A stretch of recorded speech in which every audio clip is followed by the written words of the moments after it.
వైభవ్ సూర్యవంశీ ఓరా ఉతుకుడేంద్రా బాబు, ఎవరైనా స్కూల్ కు పంపిస్తే బాగు మనోని అనేటటువంటి ఫీలింగ్ కలిగింది. సిఎస్కే అన్న రెస్పెక్ట్ లేదు, ముంబై ఇండియన్స్ అన్న రెస్పెక్ట్ లేదు, దీన్నమ్మ ఆర్సీబీ అన్న రెస్పెక్ట్ లేదు. నిన్న పీకుడు చూసిన తర్వాత నిజంగా నాకైతే చలిచడం తగిలింది భయ్య. ఏందా పీకుడు, ఏందా పాతుడు. బీహార్ నుండి వచ్చిన ఒకడు పెద్ద పెద్ద బౌలర్స్ కి ఉచ్చబోయిస్తుండో.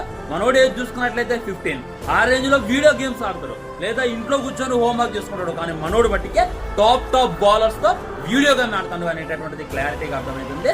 నిన్న తన ఉతికినటువంటి ఉతుకుడు మామూలు ఉతుకుడు కాదు భయ్య, ఎవడు కూడా మర్చిపోలేడు. 26 బాళ్ళకి 76 కొట్టుడేంద్రా బాబు. పెద్ద పెద్ద బ్యాట్స్మెన్ వాళ్ళే కాదు, మన మధ్యన ఒక ప్లేయర్ కొట్టాను మనం ఎలివేషన్ ఇచ్చాం, కానీ మనోడికి మనం ఇంకా ఎలివేషన్ ఇచ్చుకోవాలన్నమాట.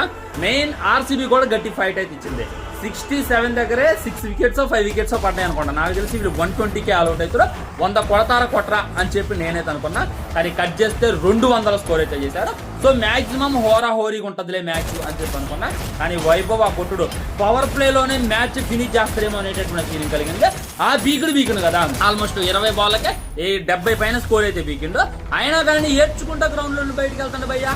అంటే ఏంది నువ్వేమనుకుంటున్నావు, ఈ పవర్ ప్లే లోనే మ్యాచ్ మొత్తం ఫినిష్ చేద్దాం అనుకున్నావా, లేకపోతే 200 నువ్వు ఒక్కడే కొడదాం అనుకున్నావు అనేటటువంటి ఫీలింగ్ అయితే నాకు కలిగింది. నిజంగా Vaibhav Suryavanshi most dangerous batsmen అవుతుంది అనేటటువంటిది క్లారిటీగా అర్థమవుతుంది. దీని మీద మీ కామెంట్.